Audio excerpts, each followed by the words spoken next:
Thank you so much for having me. I've been looking forward to this topic today. It's a new session for me, so any feedback is highly welcome. But it's about how we should organize our data lakes. So I am Mathias Halkjaer. I'm a principal architect in Fellowmine. I am overall a data geek, just like probably the rest of you. Data enthusiast. I really love the moment where we can create something that truly generates value for our users, clients, organizations, or what have you. I am also a Microsoft MVP in the data platform. I have a degree in product development and innovation, which is sometimes a curious thing, but actually works really well with how data is actually often something we make for someone else, and therefore can benefit from treating it as a product. But besides from that, I have my personal blog, blogsbi.com, where I try to post whenever I can. The Power BI quiz and the data platform quiz, which is a monthly nice casual event. So if you haven't tried that out yet, I'd suggest to go to LinkedIn, search for the data platform quiz, and sign up for the next month. Just follow the page and should be good. It's always nice and cozy and a lot of nice chat going on. But my favorite tools are, of course, Power BI, SQL, Azure Synapse, and obviously also the new Fabric. And if any of you here is wondering, will we cover something about Microsoft Fabric today? It is not the main topic, but I am still going to spend the last slide guesstimating a little bit about how we could organize our one lake also. So the agenda for today, I brought you here a menu card of data lake and a little bit of Fabric. We have first the introduction to data lakes for anyone who are a newcomer to data lakes, or just make sure all of us are brushed up to what the basics are. Then we'll cover what I consider the principles for organizing a data lake. We'll also go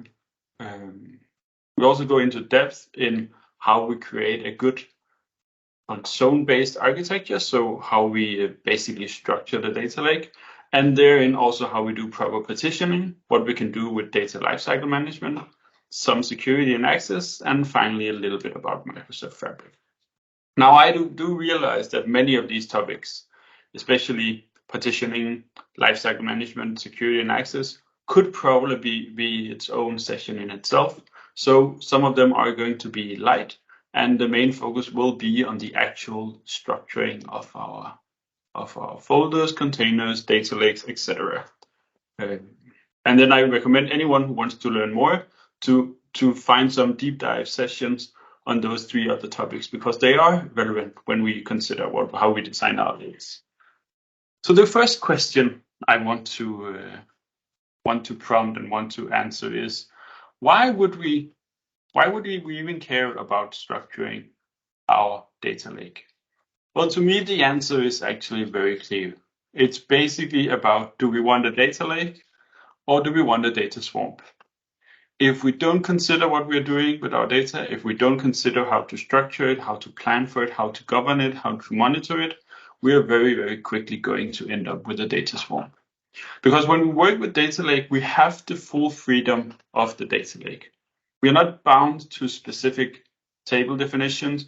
We're not bound to specific databases or specific physical entities. We can just load in all the files we want, and we can create new structures and destinations for those files on the fly. So if you just let people create whatever they want, you will very, very, very quickly end up with a big mess where you have no idea where anything is. There's no standard protocol fault. There's no replicability. There's just no standard in it. And that is, per definition, what I would call a data swamp and not a data lake.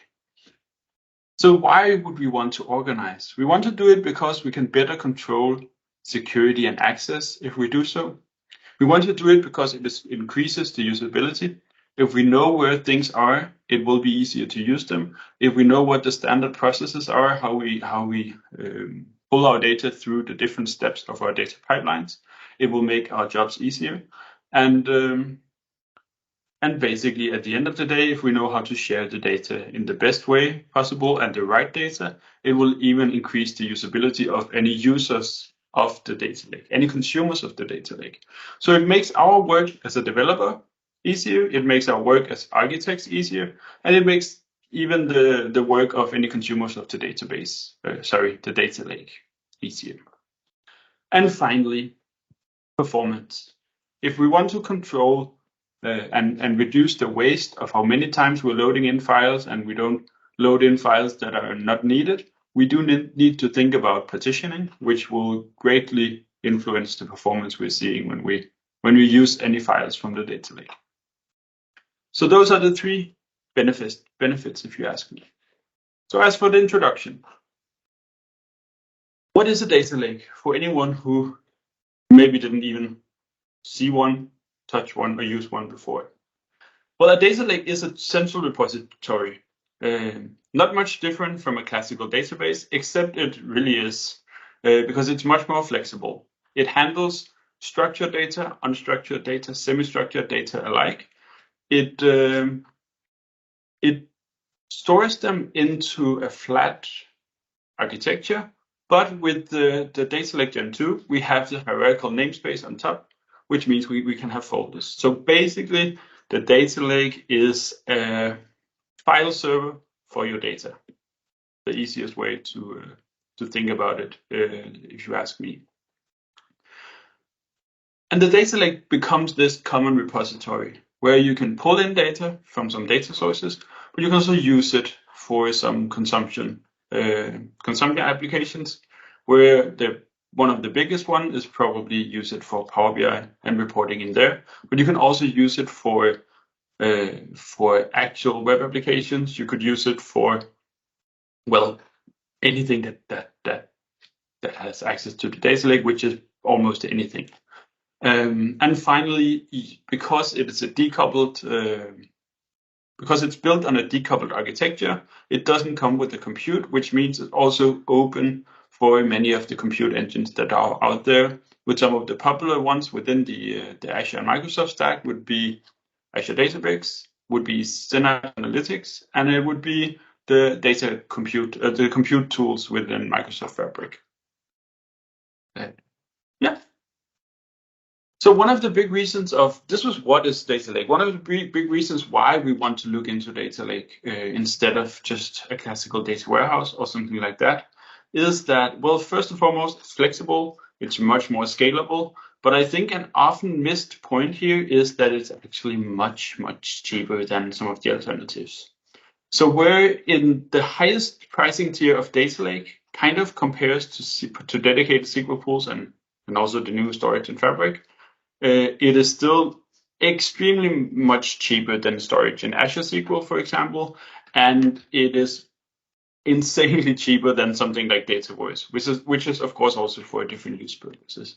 But the real true beauty is that it has different pricing tiers, so it can become even cheaper than being comparable to something like dedicated SQL pool.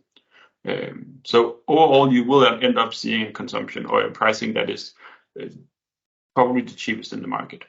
So there are some baselines here, some prices here that you may want to look at if you're interested. But I just want to say that these are per terabyte per month. So unless you have really, really big amounts of data, I don't think your storage budget is going to be the one that overthrows your IT budget. I think it's very cost efficient. So in our data lake, we actually have four main artifacts. We have the containers, which are this flat file system for storing all these kind of data. We have a file share, which is kind of a legacy storage for handling legacy applications using the SMB protocol. Then we have queues, which does a little bit of real-time data. And finally, we have a NoSQL storage in the table artifact. So for the sake of talking about data lakes and for the sake of talking about something like lakehouses and data platforms built on the data lake, we will mostly and primarily focus on the containers, sometimes also called the blob storage or similar. So that was the quick intro.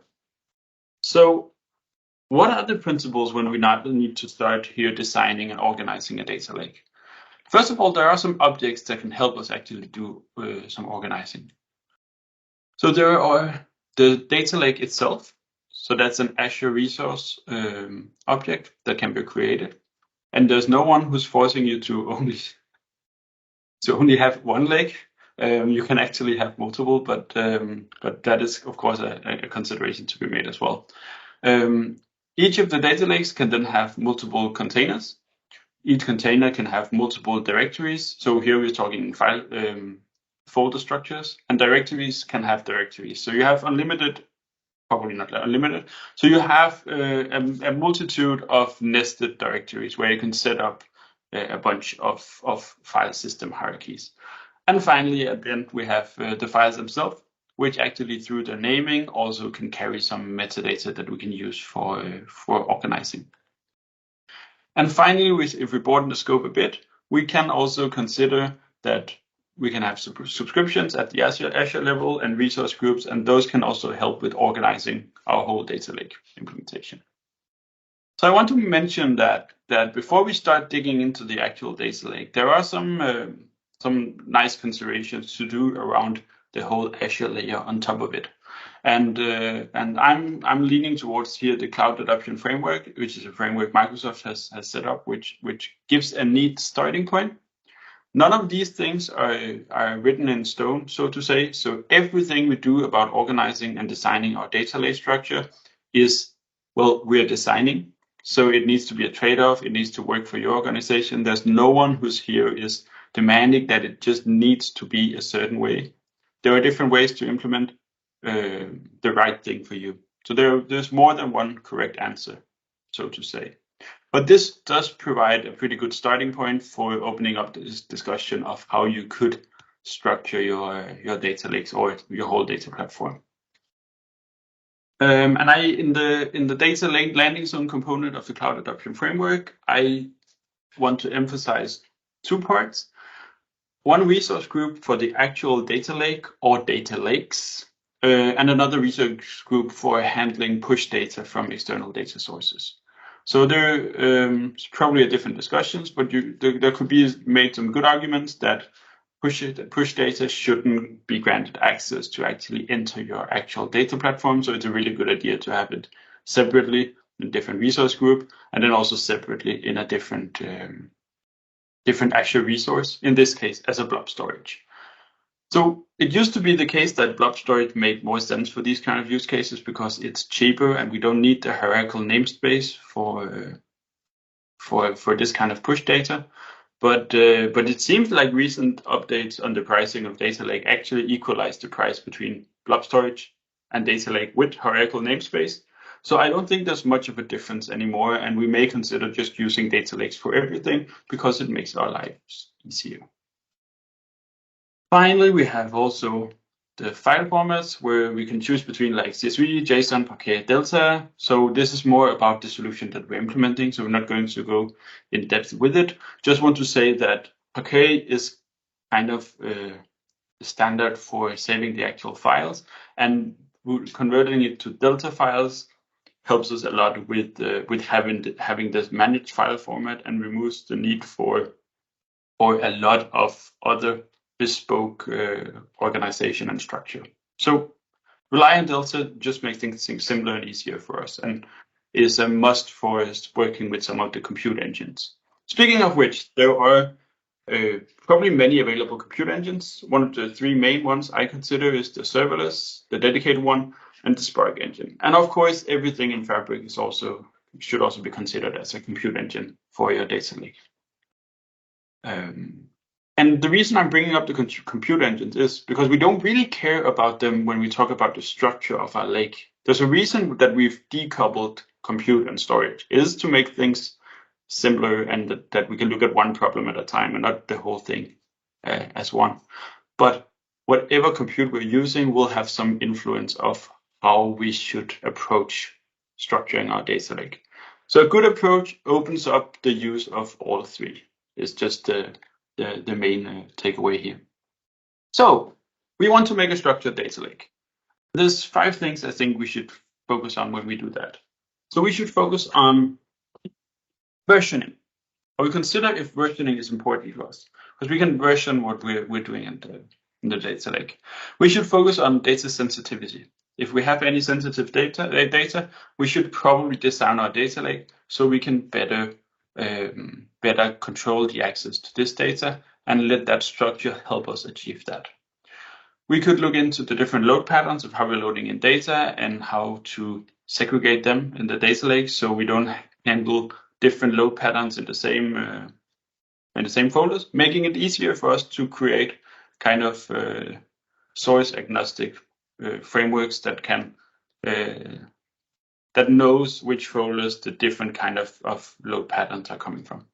And finally, the big ones, the actual collection, which is where we consider the business reasoning for how do we want to divide this so we can easily work with them.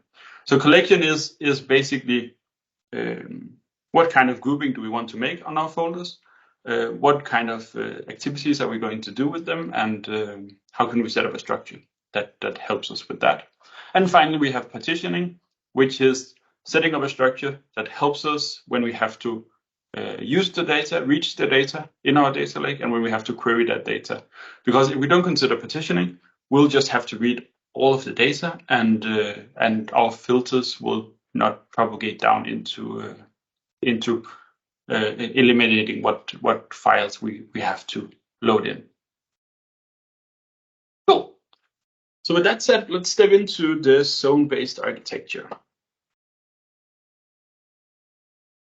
So the first thing we want to consider is that we had to set up like the initial structure of our folders and our objects, our containers, our data lakes, our folders. And there are four main things I will consider here. There's the actual data zones, so sometimes also called the layers of the application. These are the big major steps that our data is moving through, and that each of them has their own purpose.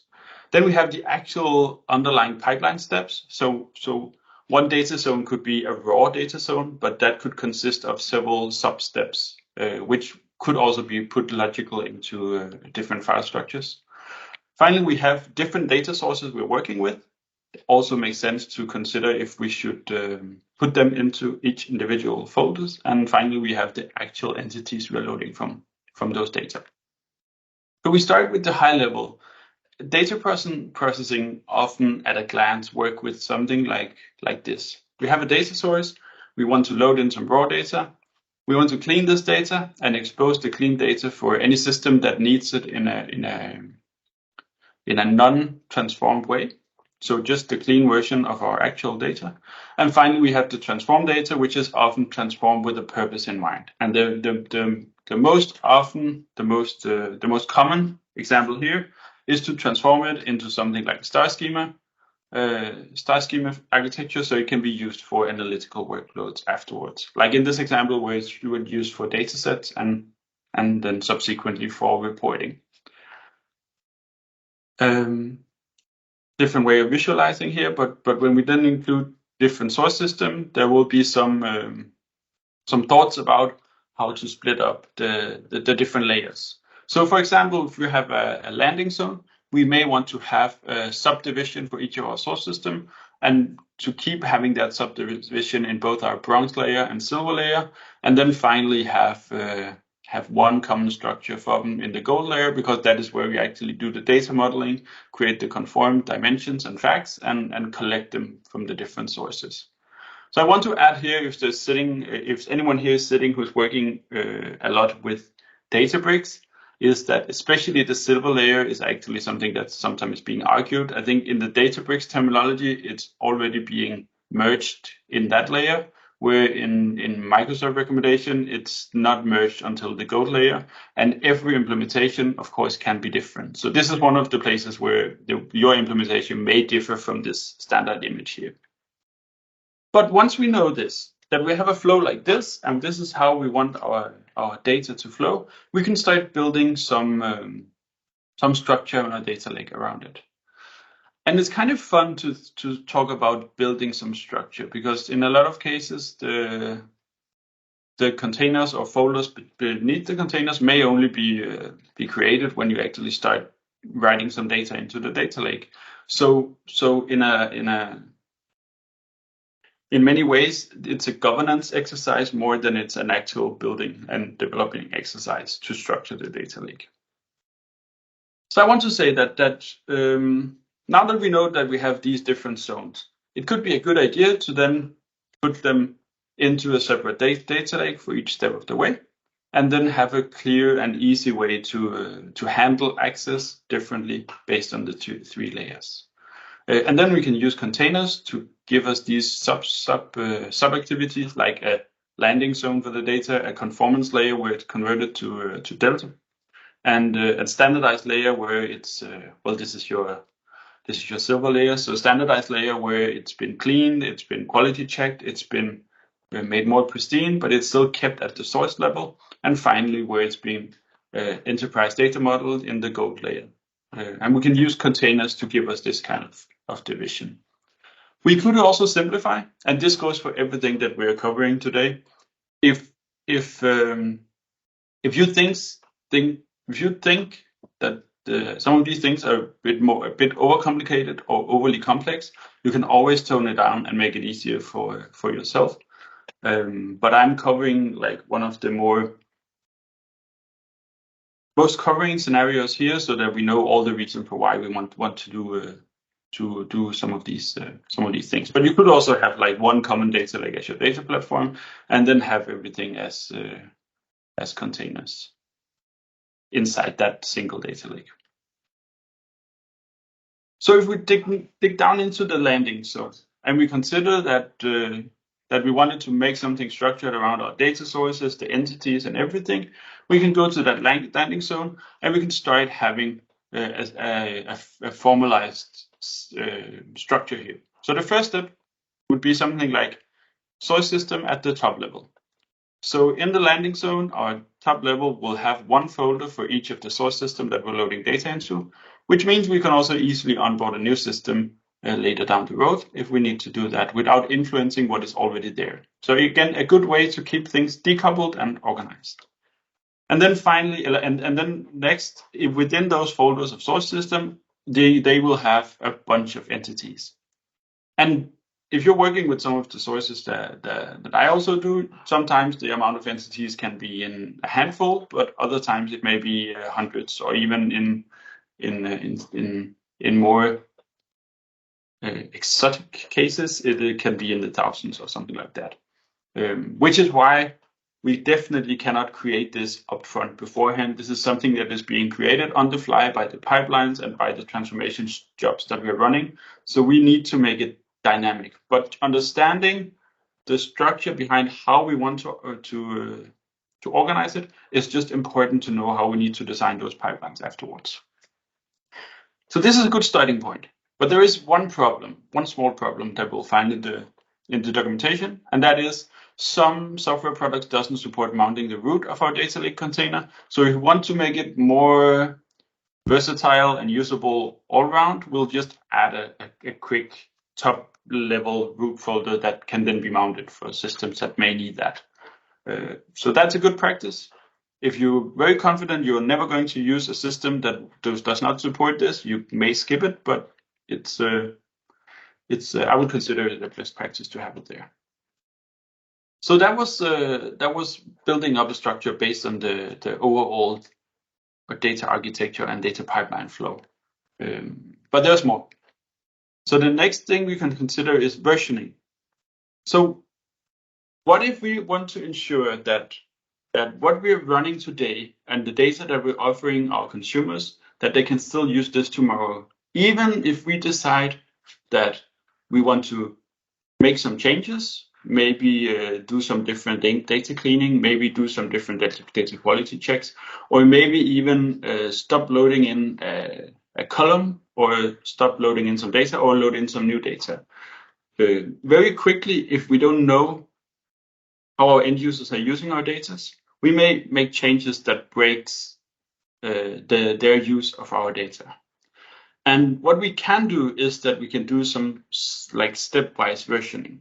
So if we have something working today, we could call it version 1.0, and we want to make some changes to the pipelines doing this. What we could do to help our consumers and to make sure that we have backwards compatibility, at least for a time, is we could create a different version with a different logic and then run that in parallel with still updating version 1.0. We could then also set in a limit and say, well, we're phasing out the old way of doing things in the version 1.0. So we can communicate out an expiry date that after this date, we will not update this pipeline anymore, but we will keep it as a static, non-updated copy. And then after maybe half a year or something, we will actually delete this version 1.0 and make it obsolete. So if we want to do something like this to increase robustness and help our consumers, we can add another layer. So we could go to our entities and add versioning to them. And within this versioning, we can then have the different versions of our pipelines with the different logics and the different changes we did on the way. This is definitely also one of those cases where if you're a smaller organization and you think this is not beneficial, you can save yourself some headaches and reduce complexity by not doing versioning. So it's a choice like everything else here. Secondly, we could consider that we're loading in data through different methods. We may do a full load, we may do a delta load, we may do a hybrid between the two. And well, there are other load types, but those doesn't really apply to the data lake as is. So we'll consider the first three. And if we want to help ourselves build systems that can easily go and handle that data in a dynamic way, so we don't have to rebuild everything from scratch when we onboard new entities or onboard new sources, then we can help ourselves by adding a folder structure layer to define what kind of load pattern we're using. So we can suddenly start telling our ingestion or our transformation engines that the data in the Delta folder is Delta data, so it should be treated in one way. And if there's data in the full folder, then it's a full load, so we should treat it another way. So we can add this to as a guide for our engines to know what kind of transformation is being done. Oh yeah. And finally, we of course have partitioning.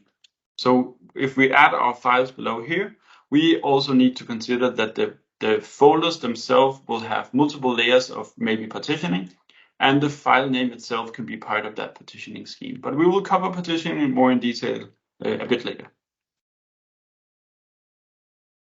So here's an example you can bring with you home and you can use for inspiration for like a full landing zone setup for the initial loading in of the data.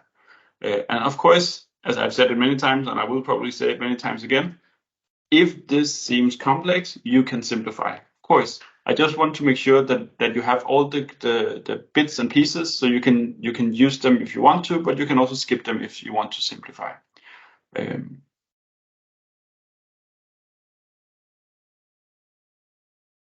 Finally, we can consider to add more layers of at the top level. So if we don't just want to load in data, but we want to also have some metadata, some telemetry, some logging, some config, or is something else, well, we should consider adding an extra layer in at the top of the pipeline. And furthermore, if we consider something like doing data quality handling and then reporting any errors we find with those data quality checks, we should consider in not our landing zone, but the next zone to add something about something to handle that. So for example, here, if we look at the conformance layer, oh, that was the wrong one. Yeah, so for our conformance layer, we would follow the same principle at the landing zone, but we would just add these other components, like an input-output error division of folders and maybe these metadata at the top level.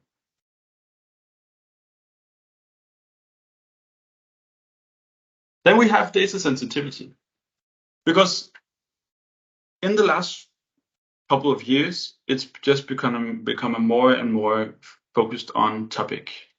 especially because we had the GDPR in Europe and also some PII legislation in the US.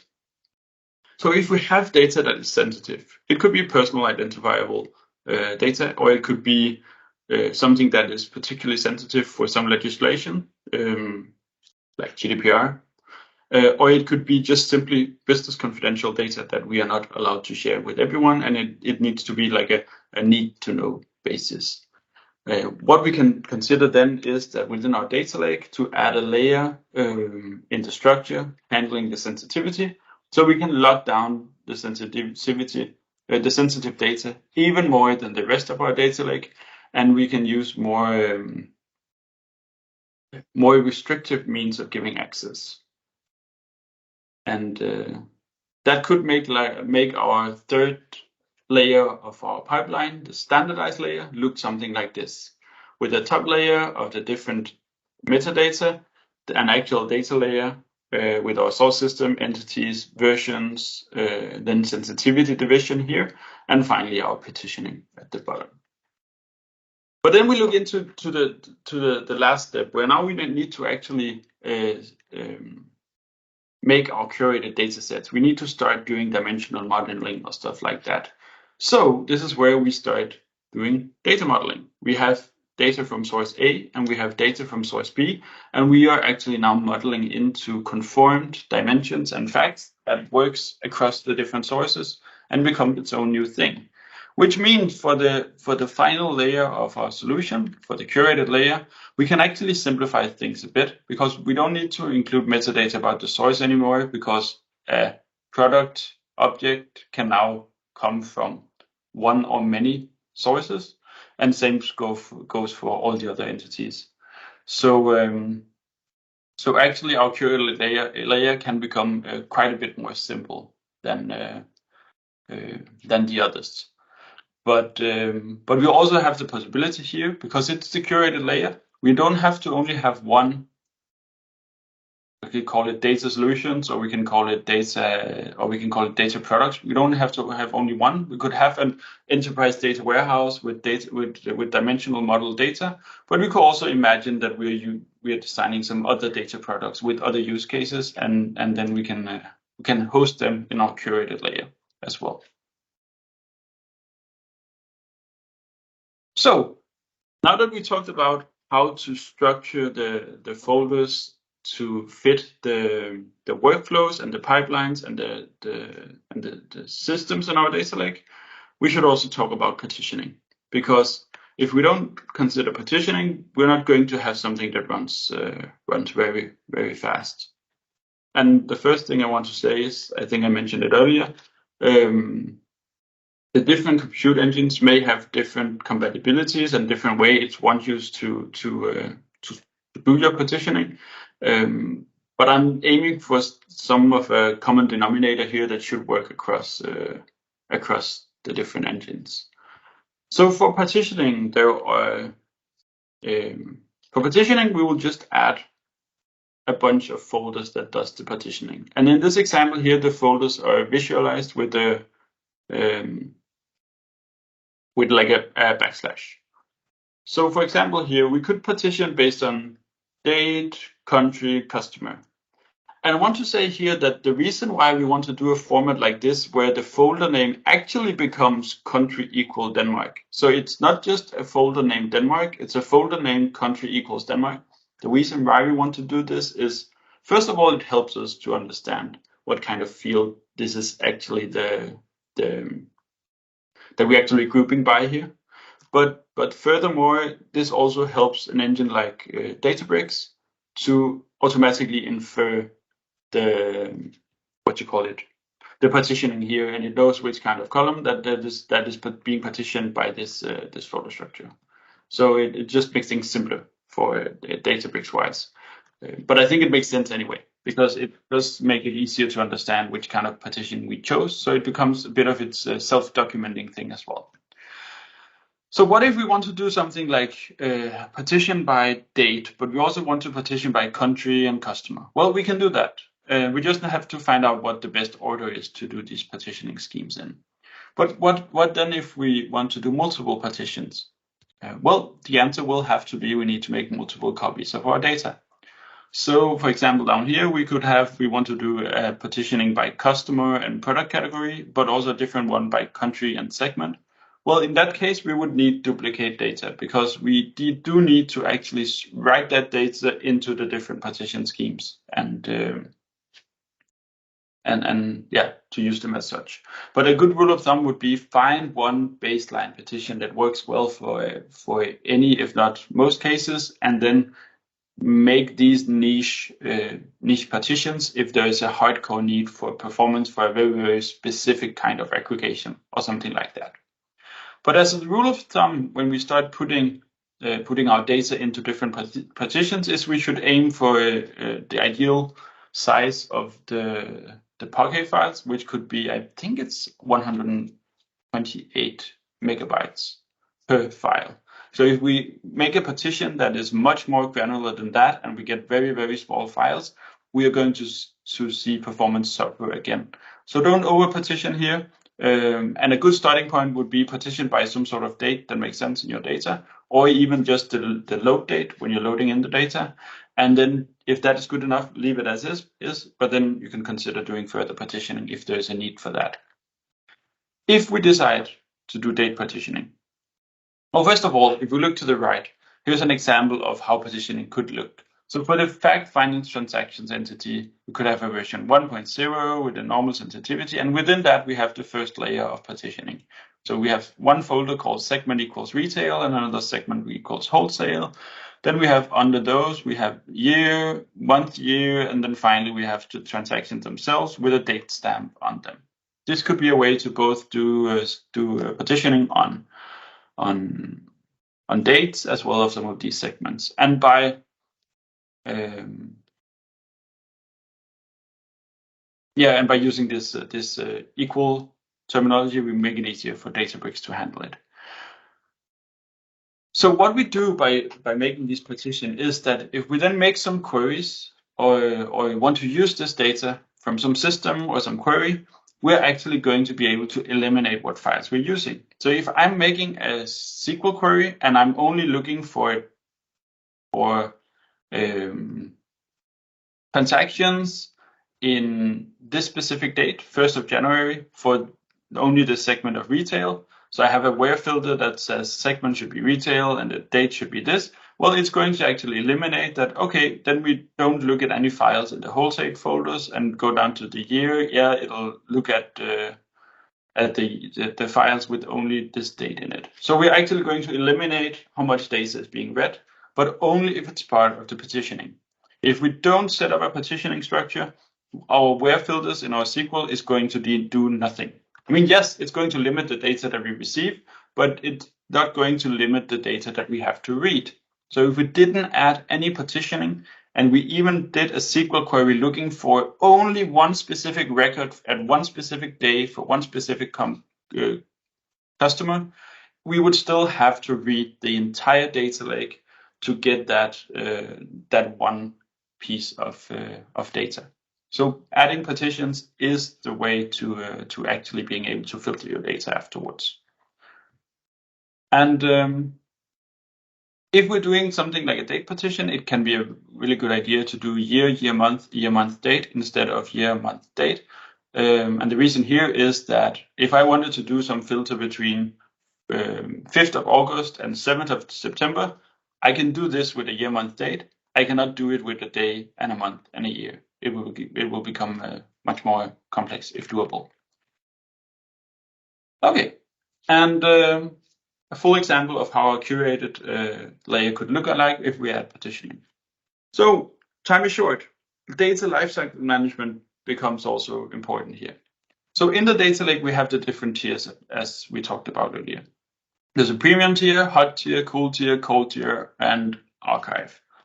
And then we also have the redundancies we can think about, not so important for the structure right now. But what we should consider is that every single folder, every single file in our setup can be moved from the different tiers.